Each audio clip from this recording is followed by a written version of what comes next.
Hello dear student everyone, welcome to Mahesh Singh unique channel. आज मैं आप लोगों को प्रेजेंट इन डिफरेंट टेंस के बारे में पढ़ाने के लिए जा रहा हूँ। प्रेजेंट इन डिफरेंट टेंस क्यों, कैसे हम पहचानेंगे कि प्रेजेंट इन डिफरेंट टेंस का वाक्य है, हम कैसे जानेंगे या प्रेजेंट इन डिफरेंट टेंस के वाक्य है। इसके पहचानने का नियम है, इसका पहचानने का दो नियम है बाबू, समझे। प्रेजेंट इन डिफरेंट टेंस के पहचानने का दो नियम है। पहला नियम है परंपरागत नियमों के अनुसार, परंपरागत यानी बाप दादाओं के नियमों के अनुसार, समझ गए ना। परंपरागत नियमों के अनुसार जिस हिंदी वाक्य के क्रिया के अंत में ता हूँ, ती हूँ, ते हूँ, ता है, ती है रहे तो समझ जाना चाहिए यह वाक्य प्रेजेंट इन डिफरेंट टेंस का है, समझ गए। अब आइए, दूसरा है आधुनिक ग्रामटिशनियों के अनुसार, आधुनिक ग्रामर के अनुसार।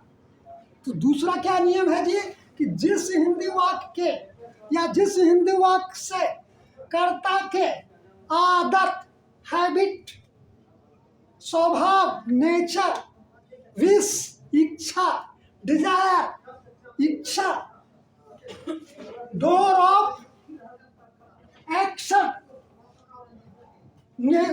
प्राकृतिक, नेचुरल, यूनिवर्सल ट्रुथ, सदा सत्य तथा कार्यक्रम के पूर्व निर्धारित योजना का बोध होता हो, वैसे वाक्य को प्रेजेंट इन डिफरेंट टेंस के अंतर्गत रखा जाता है। अब आइए परंपरागत नियमों के अनुसार, परंपरागत नियमों के अनुसार प्रेजेंट इन डिफरेंट टेंस के बनाने का स्ट्रक्चर, बनाने का नियम है कि सब्जेक्ट प्लस V1 या V5 प्लस ऑब्जेक्ट, समझ गए। यानी कर्ता, क्रिया और कर्म के आधार पर वाक्य का निर्माण होता है, वाक्य प्रेजेंट इन डिफरेंट टेंस के अंतर्गत बनता है। अब देखिए सब्जेक्ट, अब कोई भी वाक्य को बनाने से पहले यह आप कह सकते हैं कि सर हम बनाएंगे कैसे।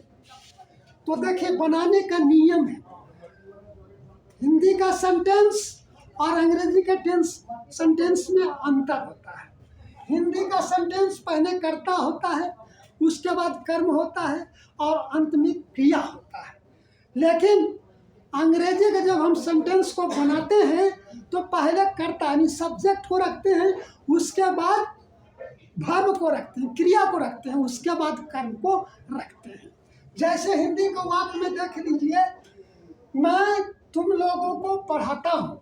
अभी मैं तुम लोगों को पढ़ाता हूँ तो हिंदी में मैं करता है ना, तो आप कर्ता कहते किससे हैं इसको पहले जान लीजिए, उसके बाद आगे बढ़ेंगे। कर्ता जिसके द्वारा वाक्य की संरचना होती है, जिसके द्वारा वाक्य बनता है, उसे हम क्या कहते हैं, कर्ता। उसको क्या कहते हैं जी, सब्जेक्ट कहते हैं, समझ गए। और वर्ब किससे कहते हैं, जो कर्ता द्वारा किए गए कार्य को वर्ब कहते हैं। अब कर्म किससे कहते हैं जी, ऑब्जेक्ट किससे कहते हैं जी, तो ऑब्जेक्ट को कर्म कहते हैं। ऑब्जेक्ट को किसे कहते हैं, तो जिस पर कर्ता द्वारा किए गए कार्य का परिणाम या फल का प्रभाव हो, उसे हम क्या कहते हैं जी, कर्म कहते हैं, यानी उसको ऑब्जेक्ट कहते हैं। जैसे देखिए, मैं तुम लोगों को पढ़ाता हूँ, तो मैं किसको पढ़ाता हूँ, तुम लोगों को। अरे तुम लोगों पर परिणाम क्या है मेरा पढ़ाने का जी, तुम लोगों को, है ना। अब देखिए subject present in different tense के बनाने के नियम है क्या है जी। पहला है कि सब्जेक्ट प्लस V1 या V5 प्लस ऑब्जेक्ट करके वाक्य को बनाया जाता है। अब पहले यहाँ वाक्य को देख लीजिए, मैं तुम लोगों को पढ़ाता हूँ, तो आई टीच यू। मैं तुम लोगों को पढ़ाता हूँ। अब देखिए टीच यू V1 है ना, मेन वर्ब है, समझ गए। आई के साथ देखिए मेन वर्ब का प्रयोग किसके साथ होता है और V5 का प्रयोग किसके साथ होता है, पहले इसको समझ लीजिए। ये तो समझ गया ना कि जिसके द्वारा वाक्य की संरचना होती है उसको हम सब्जेक्ट कहते हैं। अब वर्ब किसे कहते हैं, तो जिसके द्वारा जो कर्ता द्वारा कार्य किया जाता है उसको वर्ब कहते हैं, कह दिया है ना। अब देखिए वर्ब, तब पहले देखिए मेन वर्ब, तो मेन वर्ब किस सब्जेक्ट के साथ में प्रयोग होता है उसको जानिए। तो मेन वर्ब का प्रयोग होता है किसके साथ में, आई के साथ में,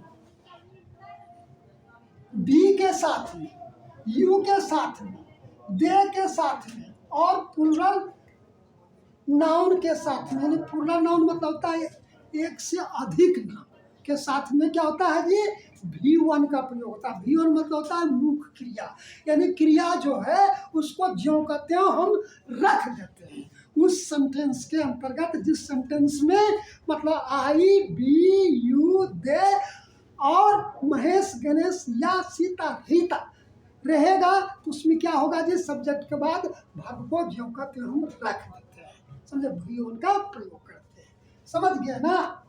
अब आइए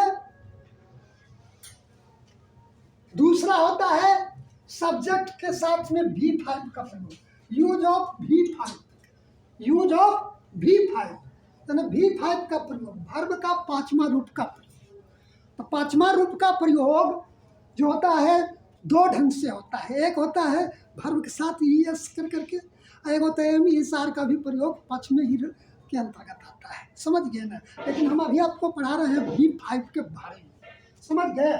तो V5 का प्रयोग होता है सब्जेक्ट, किस सब्जेक्ट के वर्ब में किया जाता है, तो इसको देखिए, ही पुरुष के साथ में, ही होता है वह पुरुष के साथ, मेल, सी फीमेल यानी स्त्री के साथ में वह, और इट निर्जीव न्यूट्रस के साथ में, है निर्जीव के साथ, और सिंगल नेम एक नाम के साथ में क्या होता है जी, V5 का प्रयोग होता है। V5 के अंतर्गत दो चीज पर ध्यान देना पड़ता है। V5 में एक होता है वर्ब के साथ S लगा रहता है, एक साथ में ES लगा रहता है, पता है ना। तो आप देखिए V5 में एक में S, एक में क्या होता है ES लगा रहता है। तो जो जिस यानी थर्ड पर्सन सिंगुलर नंबर के सब्जेक्ट के साथ जब वर्ब के लास्ट अक्षर कॉन्सोनेंट से अंत होगा तो उसमें क्या लगेगा, S लगेगा। और ES जो किस में लगेगा जी, उसको देखिए कि वर्ब यानी सब्जेक्ट सिंगुलर नंबर के सब्जेक्ट के वर्ब के साथ में ES लगता है किसमें, जिस वर्ब के अंत में भावेल से अंत हो, जिस वर्ब का अंत भावेल से हो। जैसे देखिए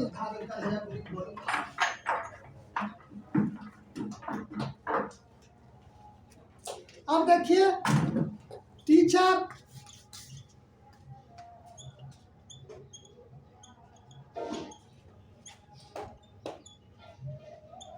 टीच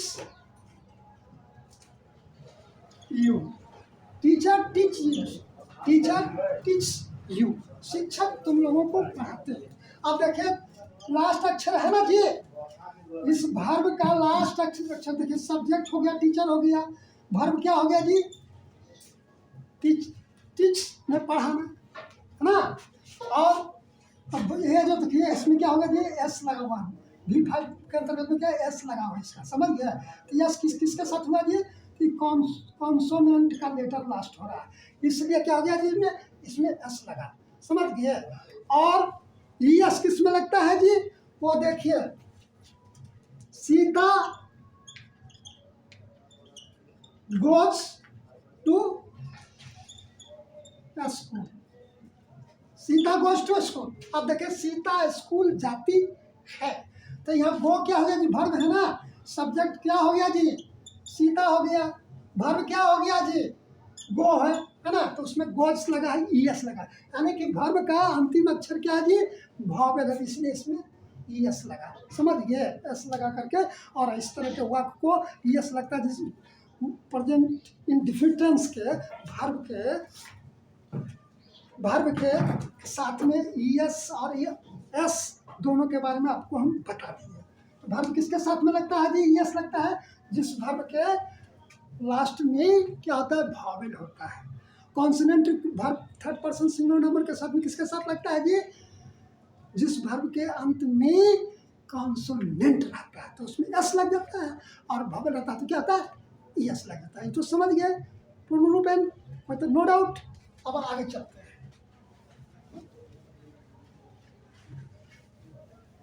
अब आइए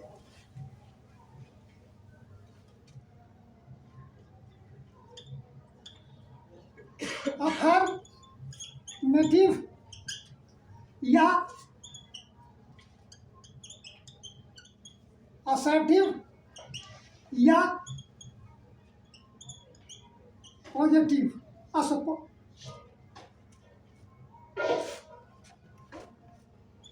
पॉजिटिव, समझ गए। अफर्मेटिव या असर्टिव या पॉजिटिव को क्या कहते हैं, सकारात्मक, सकारात्मक सेंटेंस मीन्स होता है वाक्य, सकारात्मक वाक्य। और सकारात्मक वाक्य का स्ट्रक्चर क्या हो जाएगा जी, अब सकारात्मक वाक्य में मतलब 4-5 वाक्य दे रहे हैं।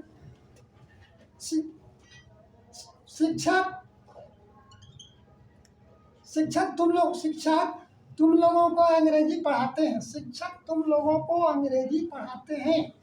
अब देखो, the teacher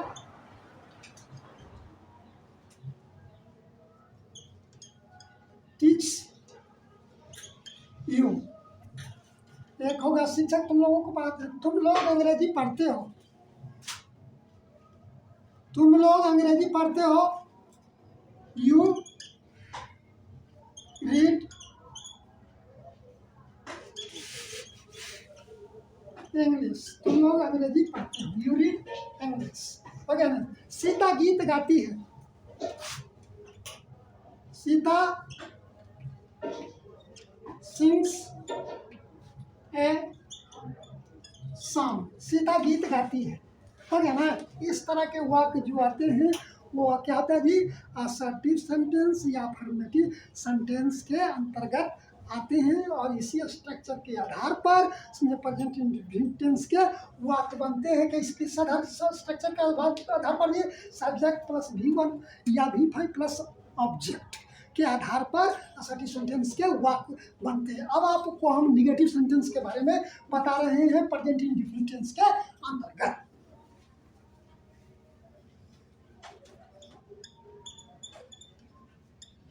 negative sentence, negative sentence में होता है नकारात्मक वाक्य, नकारात्मक वाक्य के अंतर्गत। तो नकारात्मक वाक्य अंतर्गत पहले स्ट्रक्चर तक जान लिया, स्ट्रक्चर अगर आप समझ गया कोई भी मतलब किसी ढंग का रहेगा वाक्य तो उसको बनाने में कोई दिक्कत होगी नहीं। तो अब देखिए स्ट्रक्चर क्या है जी, उसका स्ट्रक्चर देख लीजिए। बनावट जिसको कहते हैं, बनावट क्या है जी, इसका क्या होगा, पहले होगा सब्जेक्ट, समझ गए ना, उसके बाद क्या होगा, डू या does plus not plus V1 plus object. अब देखिए उदाहरण के रूप में, शिक्षक तुम लोगों को नहीं पढ़ाते हैं, शिक्षक तुम लोगों को नहीं पढ़ाते हैं, क्या होगा, the teacher does not teach you, तुम लोग अंग्रेजी नहीं पढ़ते हो, तुम लोग अंग्रेजी नहीं पढ़ते हो, you do not read English. तुम लोग अंग्रेजी नहीं पढ़ते हो। सीता गीत नहीं गाती है, क्या होगा? Sita does not Singh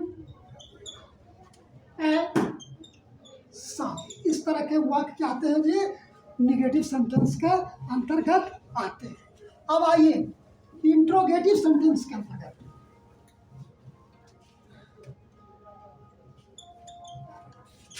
interrogative sentence के अंतर्गत देख लीजिए। इसका स्ट्रक्चर क्या होता है जी? इसका होता है स्ट्रक्चर, बनावट जिसको कहते हैं, क्या होता है? पहले हो क्या होगा जी? पहले से इसका स्ट्रक्चर, पहले डू या डज, जो क्या है जी? ऑक्सिलरी वर्ब है, वो आगे चलाता है। डू या डज क्या है? ऑक्सिलरी वर्ब है। प्लस क्या हो जाता है जी? सब्जेक्ट, यानी कर्ता हो जाता है। प्लस क्या हो जाता है जी? V1 होता है। प्लस क्या होता है जी? ऑब्जेक्ट होता है। प्लस क्या होता है? Interrogative marks. जैसे शिक्षक, क्या शिक्षक तुम लोगों को पढ़ाते हैं? क्या शिक्षक तुम लोगों को पढ़ाते हैं? तो क्या होगा? क्या शिक्षक तुम लोगों को पढ़ाते हैं? Does the teacher teach you? Interrogative marks हो गया ना? क्या तुम लोग अंग्रेजी पढ़ते हो? क्या होगा? Do you read English? क्या हो जाएगा जी? Do you read English? Do you read English plus interrogative marks. इस तरह से नेगेटिव सेंटेंस के वाक्य बनते हैं। समझ गए ना? अब आइए इंट्रोगेटिव विथ निगेटिव। अब आइए इंट्रोगेटिव वीडियो लंबा हो रहा है। Interrogative with negative. अब देखिए इसका स्ट्रक्चर क्या होता है जी? सब्जेक्ट, इसका स्ट्रक्चर हो जाता है, स्ट्रक्चर हो जाता है डू या does plus subject plus not plus V1 plus object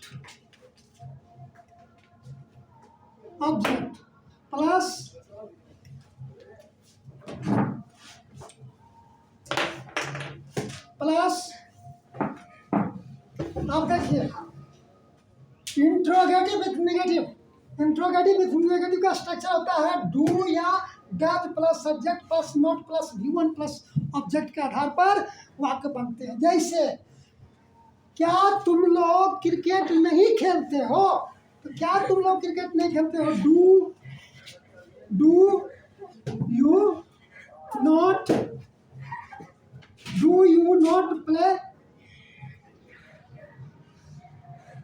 cricket? इसके आधार पर बनता है। अब देखिए इसी के अंतर्गत होता है WH।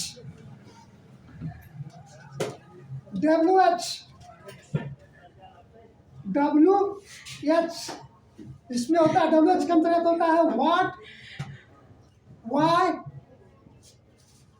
How, who, ADC. इसका स्ट्रक्चर क्या होता है जी? बनाने का नियम क्या है जी? स्ट्रक्चर है आपको जा करके पहले हो जाएगा WH प्लस क्या हो जाएगा जी? डू या does plus subject plus V1 plus object plus interrogative marks.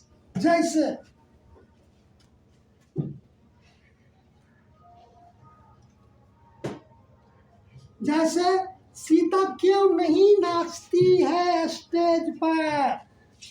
Sita क्यों नहीं नाचती है स्टेज पर? क्या हो जाएगा? सीता क्यों नहीं नाचती है स्टेज पर? तो व्हाई डज सीता, अब इसमें बस डब्ल्यूएच के अंतर्गत में निगेटिव ही डाल दिए हैं एक ही साथ में। अगर रहेगा सिर्फ, अगर सटी को देख लीजिएगा, सॉरी सिर्फ आपको बता रहे हैं सर, पहले हम डब्ल्यूएच को देख लीजिए उसके बाद।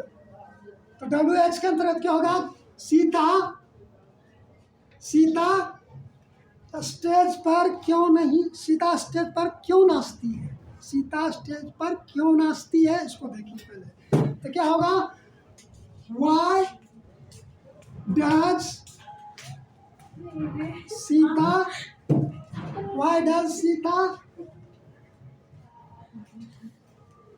dance on the stage? Interrogative marks. अब इसी का अगर नेगेटिव कर देंगे, इसके साथ में नेगेटिव छोड़ देंगे तो क्या होगा? नेगेटिव में क्या हो जाएगा जी? इसका स्ट्रक्चर होगा नेगेटिव का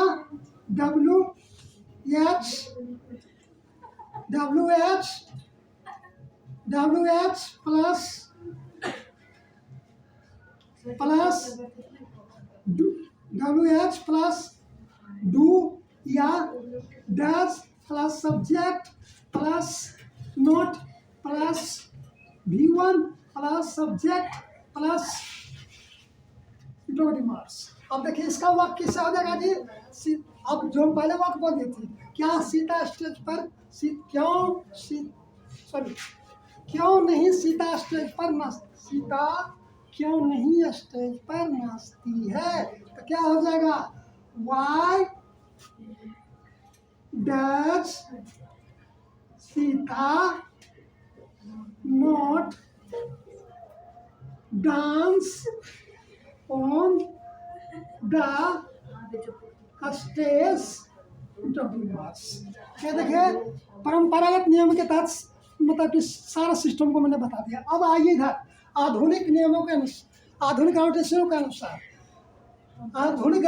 अनुसार प्रेजेंट इंडेफिनिट टेंस के पहचानने का नियम है कि जिस हिंदी वाक्य से कर्ता के हैबिट, आदत, स्वभाव, wish, desires, door of action, प्राकृतिक, यूनिवर्सल ट्रुथ, सदा सत्य तथा कार्य कर्म के पूर्व निर्धारित योजना का बोध होता है, उसे हम प्रेजेंट इंडेफिनिट टेंस के अंतर्गत वैसे को हम प्रेजेंट इंडेफिनिट टेंस के अंतर्गत वाक्य को रखते हैं। जैसे इसका स्ट्रक्चर वही होता है।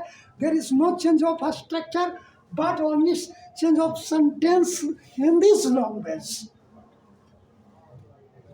अब देखिए, मैं 9 बजे सुबह में उठता हूँ। क्या होगा? I get up 5 o'clock in the morning। हो गया। दूसरा है रिया हमेशा देर से वर्ग में आती है। तो रिया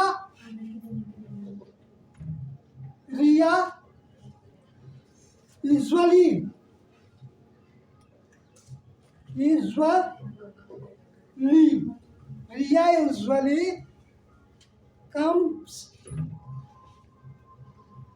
comes late in the class। अब देखिए, पानी 100 सेंटी पर खौलता है। पानी 100 सेंटीमीटर पर खौलता है या 100 सेंटी डिग्री पर खोलता है। तो क्या हो जाएगा?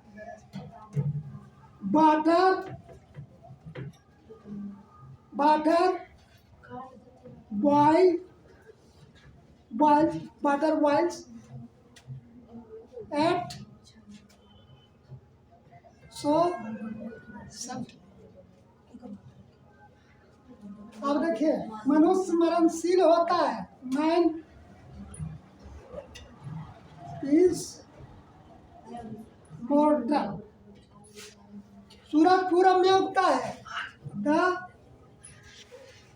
sun rise in the east. College कल खुलेगा. कॉलेज कल खुलेगा. College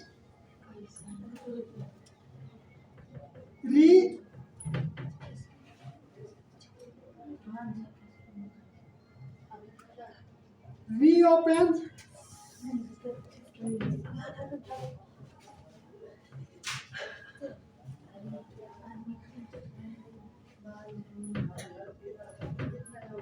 tomorrow.